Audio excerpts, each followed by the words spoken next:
Hello guys, मैं कोमल कुमारी WCS ITI के आपके चैनल से मैं बोल रही हूँ।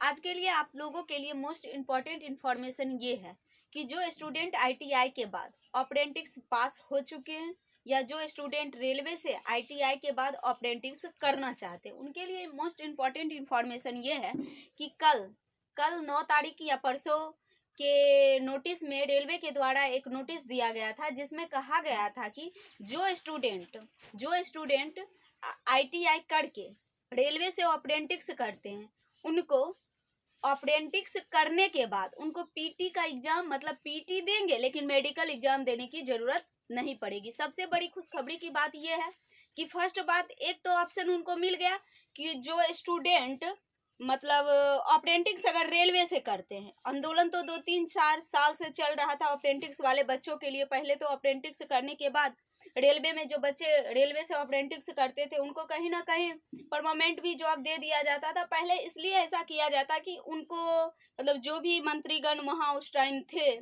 रेल मंत्री, तो उस टाइम उनको लगता था कि जिन स्टूडेंट को हम अप्रेंटिस करा रहे हैं, जिन प्रशिक्षु को हम अप्रेंटिस करा रहे हैं, वो प्रशिक्षु ऐसे हैं जिनको हम एक तरफ कुम्हार जैसे कोई बर्तन को ढालता है तो पूरा ढाल के पूरा तैयार कर देता है, तो उन बच्चे को हम क्यों छोड़े और फिर साइड से बच्चे के लिए वैकेंसी निकाल कर उनको एग्जाम के लिए बैठाना, उसके बाद एग्जाम पास करे और तब वो बच्चे को ले, तो फिर तो वो फ्रेशर बच्चे को लेंगे। इसलिए वो तैयार किए हुए स्टूडेंट को परमानेंटली जॉब देने की पहले कोशिश किया करते थे। जो अच्छा बच्चा प्रदर्शन किया करता था, वहाँ पे अच्छा मार्क्स लाया करता था अप्रेंटिस रेलवे के द्वारा करके। लेकिन बीच में क्या हुआ नहीं, पीयूष गोयल जी आए, उसके बाद कुछ न कुछ धांधली होने लगा, उससे पहले भी। उसके बाद एकाएक बंद कर दिया गया, जो स्टूडेंट रेलवे से अप्रेंटिस करेगा उनको परमानेंटली जॉब नहीं मिलेगा। ऐसा नोटिस में आया गया था 2014 से पहले या 2014 के बाद। लेकिन अब कल के डेट में फिर एक नोटिस आया हुआ है, जिसमें बोला गया कि जो स्टूडेंट रेलवे से अप्रेंटिस करेंगे उनको परमानेंटली जॉब तो नहीं मिलेगा, ऐसा नहीं कहा गया, और ना ही 20% आरक्षण वाली बात कही गई। ऐसे पहले होता था, रेलवे से जो स्टूडेंट अप्रेंटिस करते थे ITI के बाद, उन स्टूडेंट को 20% आरक्षण मिलता था। मतलब ये कहना मेरा हुआ, अगर हम 70 लाते हैं, अगर अप्रेंटिस नहीं किए हैं, मेरे स्थान पे कोई दूसरा कैंडिडेट वो अगर 50 भी लाता है, वो अगर रेलवे से अप्रेंटिस किया हो तो उसका सिलेक्शन होगा, मेरा सिलेक्शन नहीं होगा, क्योंकि वो तैयार बंदा है, उसको रेलवे जाने नहीं देना चाह रहा है, उसका सिलेक्शन लेना चाह रहा है रेलवे। लेकिन अभी तो 20% आरक्षण के बारे में तो कोई ऐसा नोटिस नहीं आया है। लेकिन कल एक नोटिस डाला है रेलवे, उसने बताया है कि एक महीने नोटिस उसमें दिया है। उस नोटिस में बताया है कि मतलब जो स्टूडेंट रेलवे से अप्रेंटिस कर चुके हैं, उन स्टूडेंट को जो आगे की वैकेंसी आएगी या पिछली जो वैकेंसी है उस पे जो अप्रेंटिस वाले सर्टिफिकेट लगाएंगे, तो उनका मेडिकल एग्जाम नहीं लिया जाएगा, पीटी एग्जाम होगा। उसमें SC ST करके कुछ था कि 15 नंबर लाना अनिवार्य वो अप्रेंटिस में, और 25 नंबर लाना अनिवार्य अप्रेंटिस सर्टिफिकेट के लिए, वो कुछ ब्यौरा लगाए हुए थे। तो लेकिन ये हम कहना चाह रहे हैं, जो ITI कर लिए बच्चे, उनको बैठना नहीं है। 18-20 सेशन के स्टूडेंट हो या 19-21 के सेशन के स्टूडेंट, जिनका ITI कंप्लीट हो गया, वो तुरंत ही रेलवे का, ईस्टर्न रेलवे का भी तुरंत आया हुआ था अप्रेंटिस की वैकेंसी, शायद 756 या 751 पोस्ट के लिए अप्रेंटिस निकली हुई थी सब ट्रेड के लिए। तो उसमें आप लोग को अप्लाई करना चाहिए, क्योंकि जो स्टूडेंट प्राइवेट से ITI करते हैं उनका तो मार्क्स अव्वल रहता है, क्योंकि मार्क्स जब अप्रेंटिस में सिलेक्शन एग्जाम लेके नहीं किया जाता, अप्रेंटिस का जब फॉर्म निकलता है रेलवे का, तो अभी जो जरिया चल रहा है, तो उसमें जो सिलेक्शन कैसे होता है, 10th में जितना आपका मार्कशीट है और ITI में जितना मार्कशीट है, टोटल को प्लस करके उसके बाद एवरेज निकाल के तब उसका अप्रेंटिस तब उसका सिलेक्शन होता है। जिनका परसेंटेज ज्यादा रहेगा उनको लिया जाएगा, जिनका परसेंटेज कम होगा उनको छांट दिया जाता है।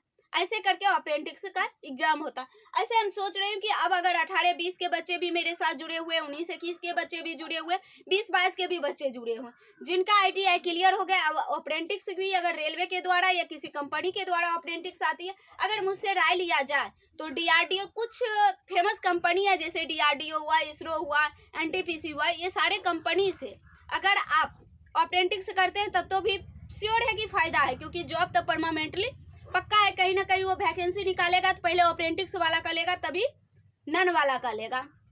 इसलिए अगर मेरा राय लिया जाए तो कंपनी को साइड में रख के उसके बाद अगर रेलवे का अप्रेंटिस निकलता है तो सबसे पहले आप लोग रेलवे का अप्रेंटिस भरिए।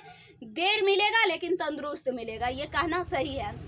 तो देर मिलेगा तंदुरुस्त मिलेगा। इसलिए मेरा कहना है कि आप लोग जो स्टूडेंट अभी 20-22 में है और वो ITI कर रहे हैं, अगर डिप्लोमा करना चाहते हैं तो ठीक है, क्योंकि 2 साल का डिप्लोमा होगा ITI के बाद। अगर वो पढ़ना चाहते हैं, उनका फाइनल कंडीशन फैमिली का अच्छा है, तब तो वो ठीक है। अगर उनका फैमिली कंडीशन अच्छा नहीं है, वो पैसा कमाना चाहते हैं ITI के बाद, तो मेरा राय रहेगा वो स्टूडेंट थोड़ा मेहनत करके अच्छा परसेंटेज ITI में लाए, उसके बाद वो अप्रेंटिस कर ले। क्योंकि अप्रेंटिस करते वक्त भी उनको 7 से 12,000 तक की सैलरी रेलवे देती है। 7,000 से लेकर 12,000 के बीच उनको खाने रहने के लिए रेलवे सैलरी देती है और उनसे काम करवाती है और लास्ट में उनको एक सर्टिफिकेट देती है। उसके बाद जब वैकेंसी आता है तो उसमें अभी तो बोला गया है PT मतलब PT का एग्जाम होगा, उनका मेडिकल नहीं होगा। लेकिन आगे चल के हमको ये लग रहा है कि ये भी फैसला आ जाएगा कि रेलवे के द्वारा 20% उनको आरक्षण सीट भी मिलेगा। 20% उनके लिए सीट आरक्षित रहेगा रेलवे स्टूडेंट के लिए जो अप्रेंटिस करेंगे। इसलिए मेरा राय है कि हर स्टूडेंट अप्रेंटिस ITI करे तो अप्रेंटिस पक्का कर ले।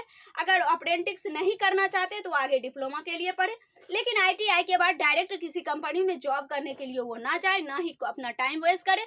अगर पढ़ रहे हैं, कुछ दूसरे चीज का तैयारी कर रहे हैं, तब तो ठीक है, लेकिन ITI करके डायरेक्ट किसी कंपनी में जॉब ना करे, वो अप्रेंटिस करके ही किसी कंपनी में जॉब करे। आज के लिए बस इतना ही। प्लीज अगर आज का दिया हुआ अपडेट अगर आप लोग को अच्छा लग रहा हो तो प्लीज मेरे चैनल को शेयर और लाइक कीजिए। आप लोग के सपोर्ट से ही ये चैनल आगे बढ़ पाएगा। अगर आप लोग सपोर्ट नहीं कीजिएगा तो ना ही हम इस तरह के नए नए प्रकार के अपडेट दे पाएंगे और ना मेरा चैनल आगे बढ़ेगा। इसलिए आप लोग से उम्मीद करती हूँ कि आप लोग जरूर मेरे द्वारा दिए गए अपडेट अगर पसंद आए तो लाइक कीजिएगा, नहीं पसंद आए तो डिसलाइक कर दीजिएगा। आज के लिए बस इतना ही। थैंक्स।